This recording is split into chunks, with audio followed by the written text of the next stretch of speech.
Dead Code Diaries. Dr. Nathaniel Braves was a brilliant geneticist known in the scientific world for his pioneering work in gene resurrection and synthetic biology. His colleagues at the Eden Institute revered him not only for his intelligence, but for his devotion to his family. He had it all: a loving wife, Claire, and two beautiful children, Liam, 10, and Anna, 6. They were his world. But the world is cruel. The plane went down somewhere over the Atlantic, en route to a family vacation in Ireland. Mechanical failure, they said. No survivors. Nathaniel had stayed behind due to a conference. One moment, he was waving goodbye at the airport, and the next, he was identifying scorched teeth and DNA fragments. He unraveled.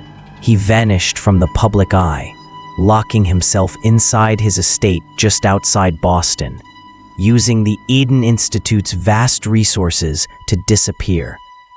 To the world, he was a grieving man.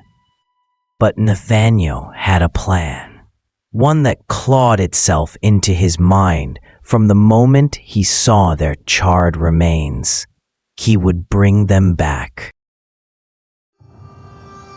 The basement of his home became a cathedral of forbidden science. Here, Nathaniel pored over his years of research on regenerative DNA, cloning, and artificial memory implantation. With hair, blood, and tissue samples he'd secretly harvested, he began what no man should ever attempt. The first to return was Claire. Grown in a synthetic womb and aged in hypergrowth chambers, she emerged physically identical. But it wasn't just flesh he restored. Using neuromapped memories from family videos, journals, and advanced AI predictive modeling, he rebuilt her mind. She blinked at him from the pod and whispered his name. Then came Liam and Anna. Within 8 months, his family stood before him again. Laughing, hugging, crying. They remembered everything: their birthdays, the smell of pancakes on Sunday, the crash. But only as a bad dream, a nightmare they couldn't explain. At first, it was heaven. Nathaniel believed he had defeated death. Until the echoes began. The first incident was minor. Claire stared at the rain through the kitchen window for hours. When Nathaniel touched her shoulder, she didn't blink, just whispered, "We were underwater too long." Then came Liam. He crushed the family dog, Max, with his bare hands. When Nathaniel found him, Liam was crying, shaking, but calmly said, "I didn't mean to. I just wanted to see what it felt like to stop something from breathing." Anna's drawings changed. No longer flowers and bunnies, but spirals and black skies, with eyeless figures looming over people in beds. She said they were the Watchers, the ones she saw in the dark between lives. They spoke of dreams, voices whispering from beyond the pod, warning them that they didn't belong here, that something came with them. Claire's body began to change. Under her skin, something moved. Veins bulged like worms writhing under her flesh. She complained of a noise, a constant droning hum that no one else could hear. Nathaniel ran scans. Her DNA was degrading. The artificial memories were unraveling. Memories overlapped.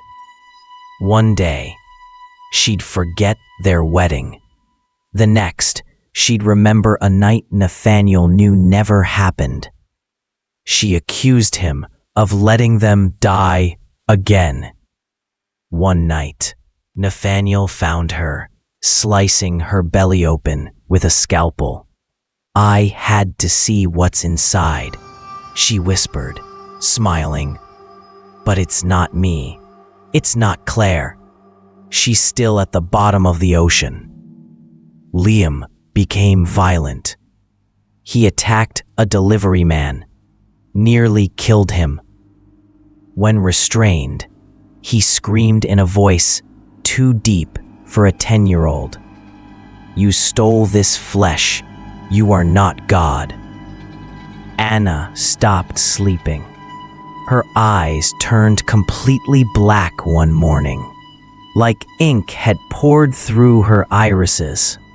When Nathaniel tried to hold her, she recoiled and whispered, You pulled us from hell, and it followed. The house was in chaos. Lights flickered. Mold spread from nowhere.